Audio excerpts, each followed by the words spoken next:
अस्सलामुअलैकुम students, how are you. उम्मीद है कि तमाम खैर आफियत से होंगे। अल्लाह पाक आपको हमेशा सलामत रखे। तो जैसे कि एसटीएसपी प्रिपरेशन का आगाज़ हो चुका है और आज का जो हमारा टॉपिक है वो है लीनियर इक्वेशन, जो कि मैथमेटिक्स का एक टॉपिक है। इसके नोट्स आपको ग्रुप में मिल चुके हैं। जिसने रीड किए हैं वेल एंड गुड, जिसने नहीं किए वो अभी रीड कर लें, क्योंकि नोट्स और वीडियोस दोनों को मिलाकर ही आपकी एसटीएसपी प्रिपरेशन कंप्लीट होती है। एसटीएसपी प्रिपरेशन के ए टू जेड टॉपिक्स इस चैनल पर अपलोड किए जाएंगे। तो जिसने अभी तक हमारे चैनल को सब्सक्राइब नहीं किया तो अभी कर लें, ताकि एसटीएसपी प्रिपरेशन का कोई भी टॉपिक आपसे मिस ना हो। तो आए बगैर किसी टाइम वेस्ट किए हम अपने टॉपिक की तरफ चलते हैं, जो है linear equation. Linear equation, what is linear equation? Basically linear equation है क्या? A linear equation is mathematically statement that shows the equality of two algebraic expressions. Linear equation is an equation in which the highest power of variable is 1. अब linear equation जो है एक mathematical का statement है जिसमें आप दो algebraic expression को इक्वल करते हैं। अब जब दो अलजेब्रिक एक्सप्रेशन आ जाते हैं और आप उसको इक्वल करते हैं तो आप उसमें इक्वल की निशानी देते हैं, तो फिर ये बन जाती है इक्वेशन। ठीक है, और इसमें जो है हाईएस्ट पावर 1 होता है, इसलिए हम इसको लीनियर इक्वेशन कहते हैं। इक्वेशन इसलिए कहते हैं क्योंकि मल्टीप्लाई की निशानी आ जाती है और इसका हाईएस्ट पावर 1 है, इसलिए इसका नाम आ जाता है लीनियर। तो आप इसको लीनियर इक्वेशन कह सकते हैं। अगर 1 के अलावा कोई भी इक्वेशन में पावर होगा, किसी भी इक्वेशन में कोई भी पावर होगा, तो वो लीनियर इक्वेशन नहीं होगी। ठीक है, तो लीनियर इक्वेशन के बाद हम आते हैं लीनियर इक्वेशन के फंडामेंटल गोल पे। लीनियर इक्वेशन का गोल क्या है, हम इसको कैसे फाइंड करते हैं? तो बेसिकली मैं आपको बता देता हूँ कि लीनियर इक्वेशन को हम बिल्कुल तनहा करके फाइंड करते हैं, लीनियर इक्वेशन के वेरिएबल को। ठीक है, आए हम डेफिनेशन में चलते हैं। डेफिनेशन हमसे कहती है the primary objective when solving any linear equation is to isolate the variable on one side of the equal signs. One side of the equal signs मतलब आप इक्वेशन की एक साइड वेरिएबल को बिल्कुल तनहा करके फाइंड करते हैं। ये मैंने आपको बता दिया कि लीनियर इक्वेशन में वेरिएबल को बिल्कुल अकेला करके, बिल्कुल तनहा करके आप फाइंड करते हैं। ठीक है, this means you want to get x by itself. To do this you perform a series of inverse. मतलब आपको सिर्फ x की वैल्यू फाइंड करनी होती है। इसके लिए आप डिफरेंट ऑपरेशंस करते हैं और आप इक्वेशन में वेरिएबल का वैल्यू फाइंड कर पाते हैं। ठीक है, उसके बाद हम आते हैं the golden rule of algebra. ये एक अलजेब्रा का गोल्डन रूल है, आप इसको इम्पॉर्टेंट रूल भी कह सकते हैं। ये एक अलजेब्रा का गोल्डन रूल है, लीनियर इक्वेशन का नहीं है। मगर मैं आपको अब इसलिए समझा रहा हूँ क्योंकि अब के बाद इक्वेशन के टॉपिक्स हमारे पास आएंगे और हर इक्वेशन में ये रूल अप्लाई होगा, तो आप इसीलिए इसको गोल्डन रूल या इम्पॉर्टेंट रूल कह सकते हैं।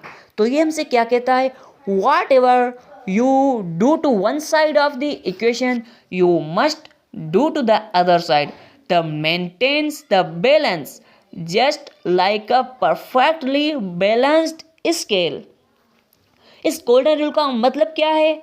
इस गोल्डन रूल का मतलब है कि इक्वेशन में आप जब भी कोई ऑपरेशन करते हैं या जब भी कोई आप वैल्यू फाइंड करते हैं, तो कोई भी वेरिएबल हो, कांस्टेंट हो, कोएफिशिएंट हो, इक्वेशन में कोई भी चीज़ हो, वेरिएबल हो, कांस्टेंट हो, इक्वेशन हो या इसके अलावा कोई भी चीज़ हो, आप इक्वेशन में एक साइड नहीं करेंगे। कोई भी रूल, कोई भी वेरिएबल, कोई भी कांस्टेंट, कोई भी रूल आप अप्लाई कर रहे हैं, इक्वेशन के वन साइड आप वो रूल अप्लाई नहीं करेंगे। ठीक है, वो क्यों?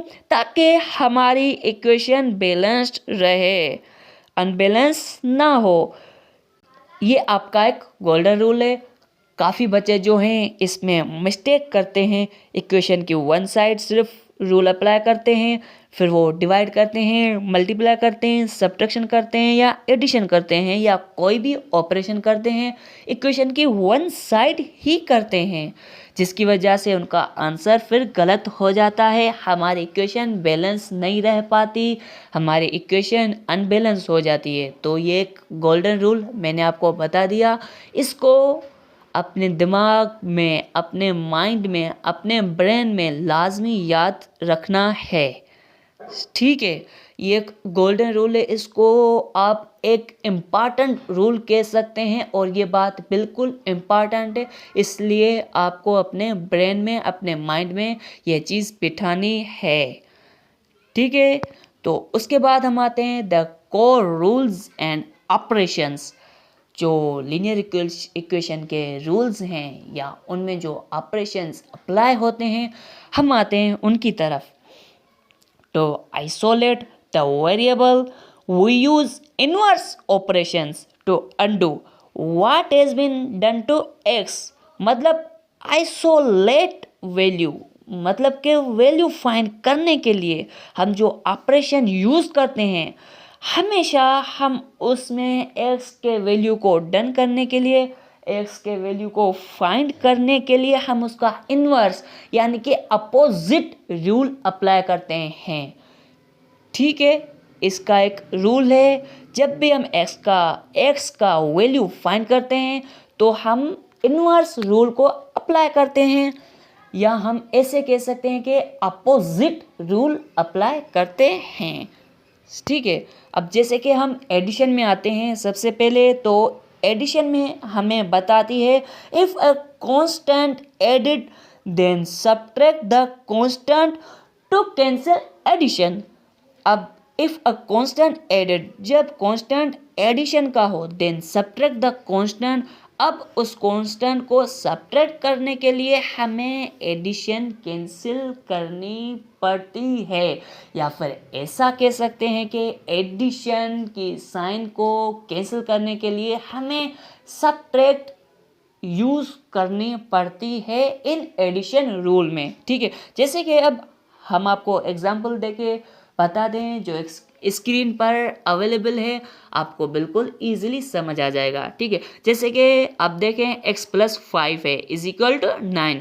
अब यहाँ पे एडिशन का कांस्टेंट है, तो अब हम इसके वैल्यू फाइंड करने के लिए इनवर्स अपोजिट, जो मैंने आपको रूल पहले ही बताया, ठीक है, इनवर्स रूल अप्लाई करेंगे। फिर एडिशन का इनवर्स रूल क्या होता है? सब्ट्रैक्शन, ठीक है। तो अब x+5, अब हम जब इसका वैल्यू फाइंड करते हैं और हम इसका इन्वर्स रूल अप्लाई करेंगे तो वन साइड नहीं करेंगे, इक्वल के दोनों साइड हम रूल अप्लाई करेंगे, ठीक है। तो हमने यहीं पे भी वही चीज़ अप्लाई की है, x+5 है। अब इस कांस्टेंट को कैंसिल करने के लिए हमने सब्ट्रैक्शन और कांस्टेंट का मतलब कि सेम कांस्टेंट का इस्तेमाल किया है, फिर वो हमने इक्वल के अपोजिट साइड में भी अप्लाई किया है।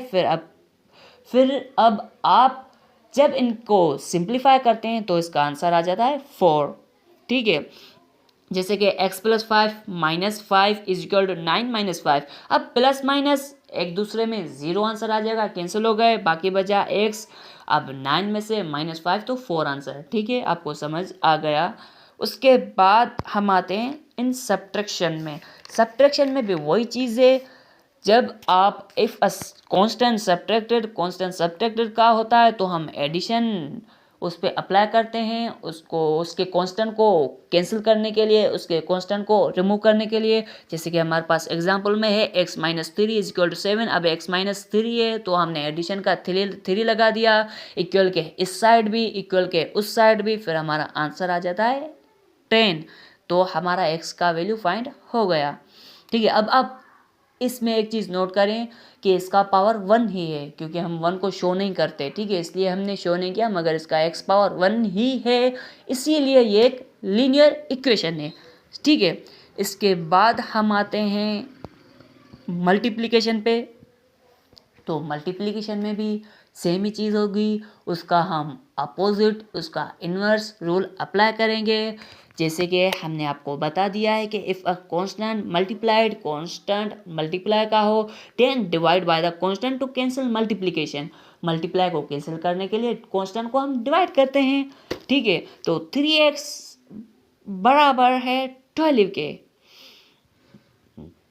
ठीक है। अब यहाँ पे 3 जो है x के साथ मल्टीप्लाई में है, तो हमने डिवाइड के 3 लगा दिए, इक्वल के इस साइड भी इक्वल के उस साइड भी, हमारा आंसर आ जाता है 4, ठीक है। सॉरी, हमने नीचे 13 डिवाइड बाय 3 लगा दिया है, इक्वल के उस साइड, मगर ये है 12 डिवाइड बाय 3, ठीक है। ये हमसे मिस्टेक हो गई है, फिर इसका आंसर आ जाता है x इज इक्वल टू 4, ठीक है। उसके बाद हम आते हैं इन डिवीजन पे।